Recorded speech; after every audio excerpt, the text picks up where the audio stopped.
Hello, I am the Dungeon Tutor. Welcome.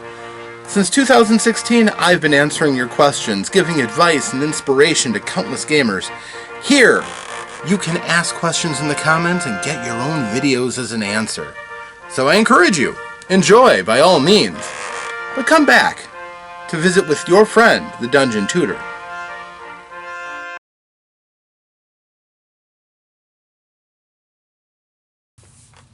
Hello friends, I am the Dungeon Tutor. Welcome!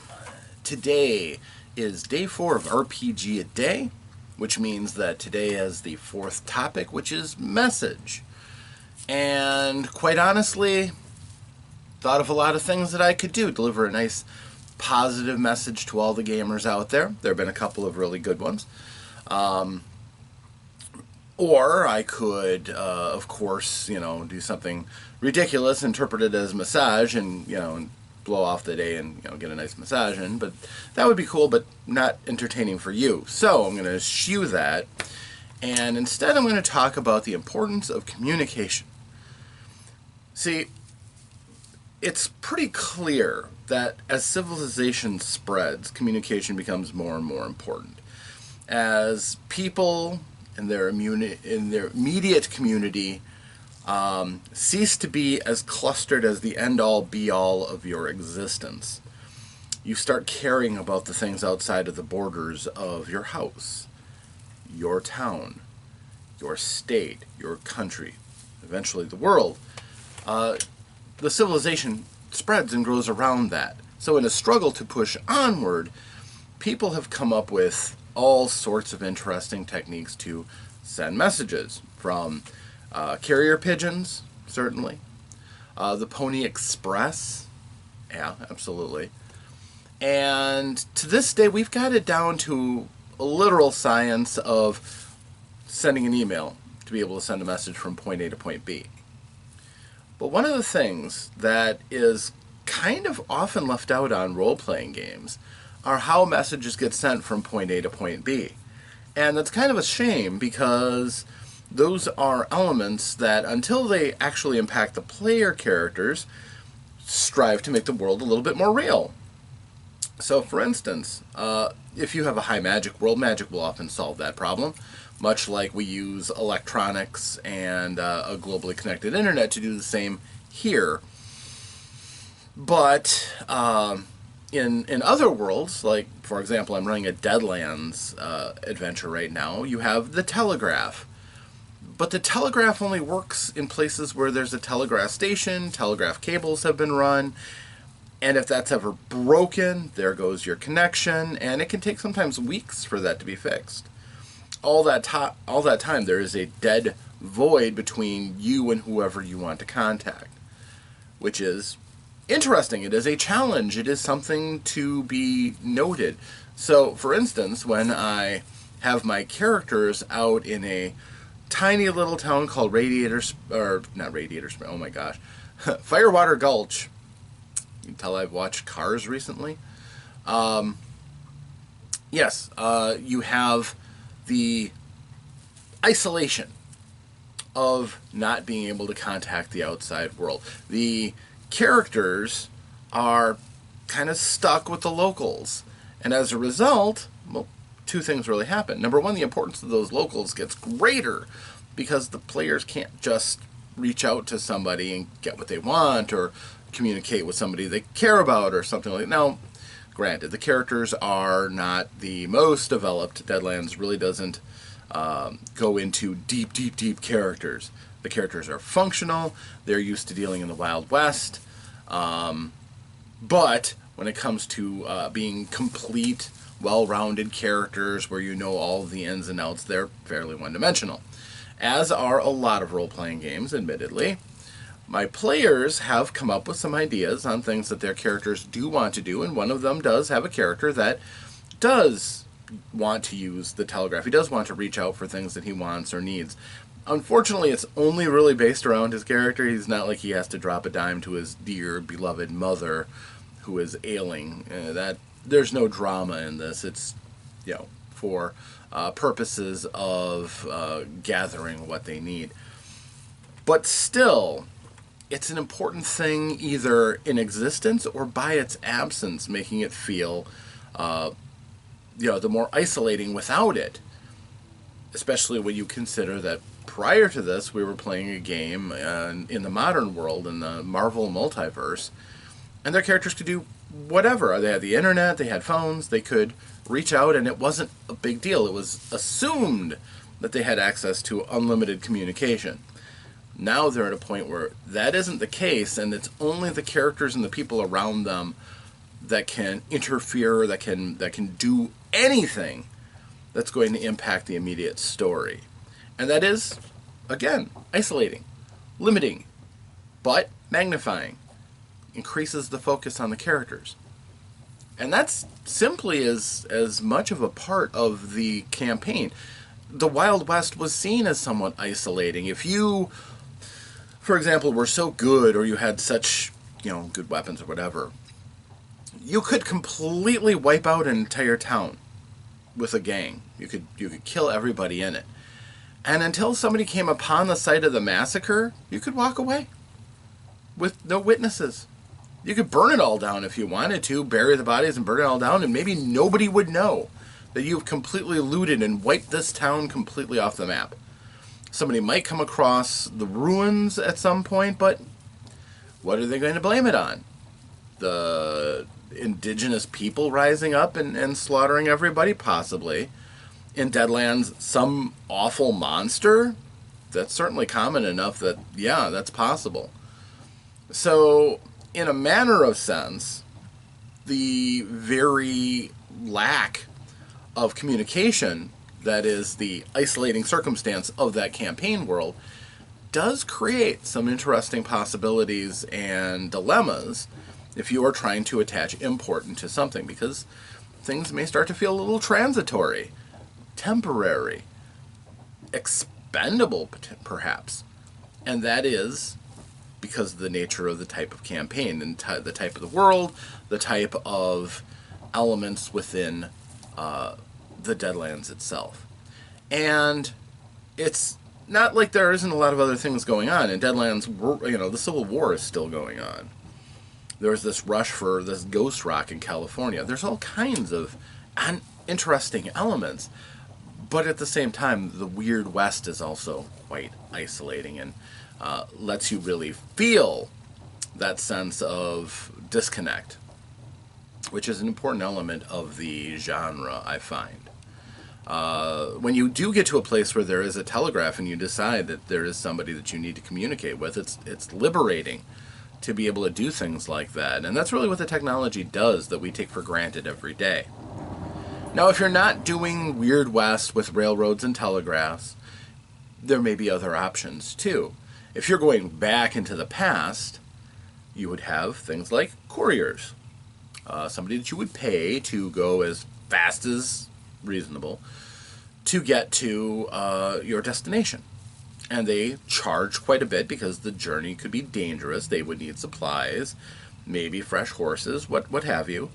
Services could be set up where you would have way stations where these couriers would be able to replace their spent and exhausted horses for fresh ones, or at the very least get them some oats and a good rub down so that they can stay in top form. These are things to consider as a service the player characters might want, especially if that features into elements within your campaign.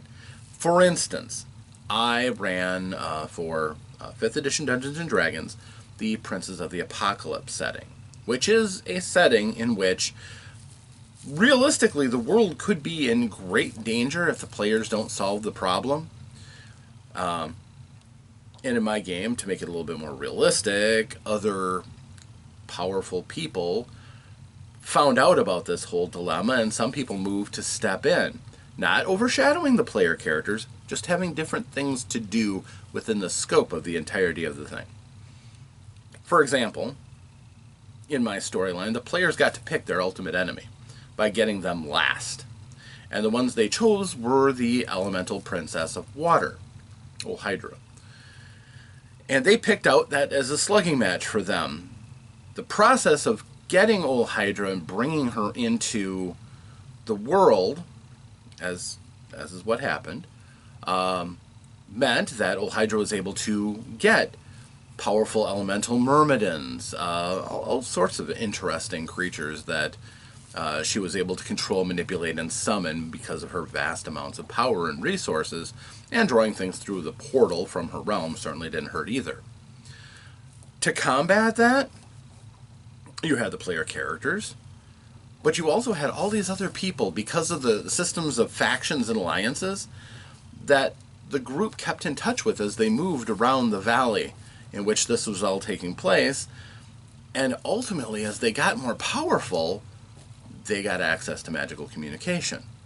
So now they were able to coordinate all these powerful people, including, because we were playing in the world of Greyhawk, members of the Circle of Eight, powerful wizards, who were able to come in and take on powerful foes the players themselves did not deal with.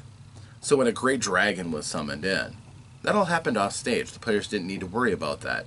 They needed to worry about how to banish Olhydra, which they ended up doing. That was a successful campaign.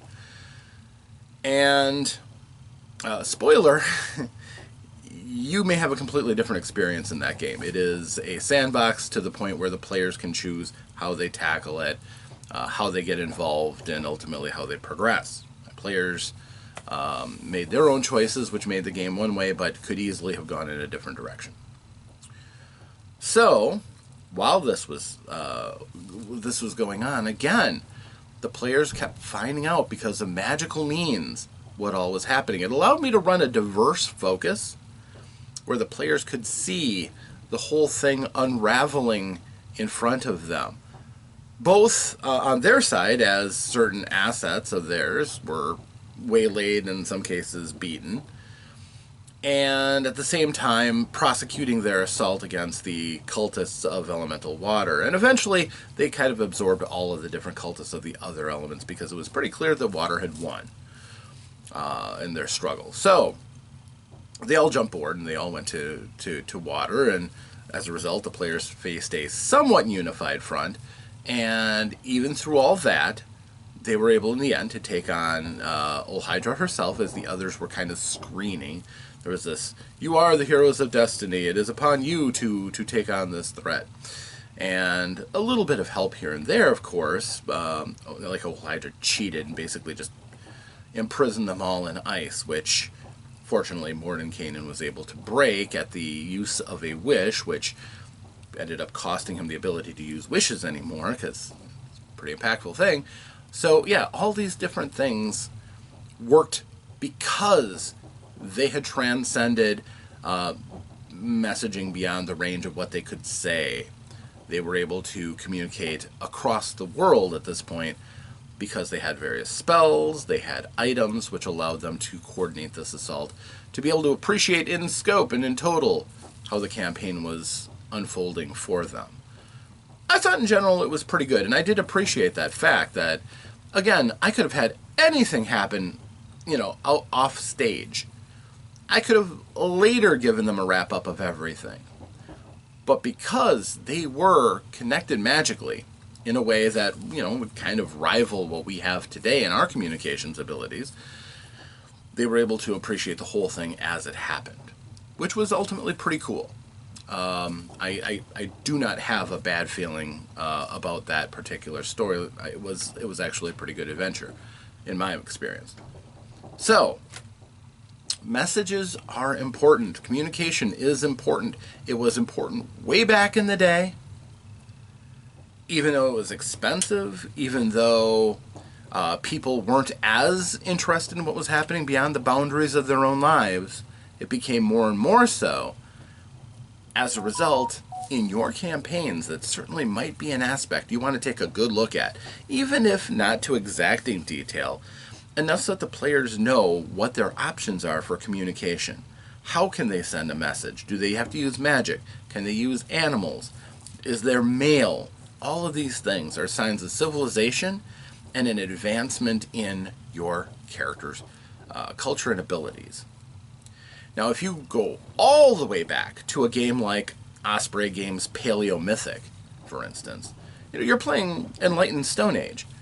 There's no mail. The world doesn't exist very far beyond what you explore. It actually makes hex crawls make a lot more sense, things like that, if you're going to run that kind of adventure. But it is important to understand that the characters exist within themselves, and those that they can see, touch, hear, maybe taste, and see before their own senses. And that is all that they will probably care about. The characters aren't so grand that they have ideas of a nation, just a tribe. And if they encounter another tribe, it's either maybe an alliance, maybe a threat. Rarely is it us. And that's interesting. It certainly can be a big focus on a game.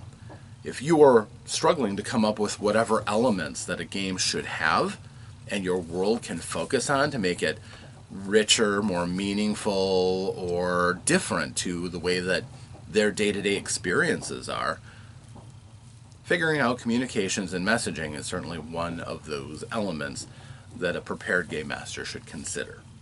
And it's something that the players should probably know about in their primer about your campaign, like in Session 0, where you can tell them your character's means of communications are as good as you experience, because there's magic, or there's cybernetic implants, or what have you. So, something to think about. That is my answer for the RPGaDay topic. Thank you very much for joining me. I am the Dungeon Tutor, and I do hope to see you again. So, like, subscribe, do all the fun YouTube stuff, if you will. But I do hope to see you again. And if some chance I do, I hope, because I'm going to keep doing these, that between then and now that you, yes, you, get a chance to roll some dice, to play some games, to have some fun. But stay safe out there, friends. Until that next time, farewell.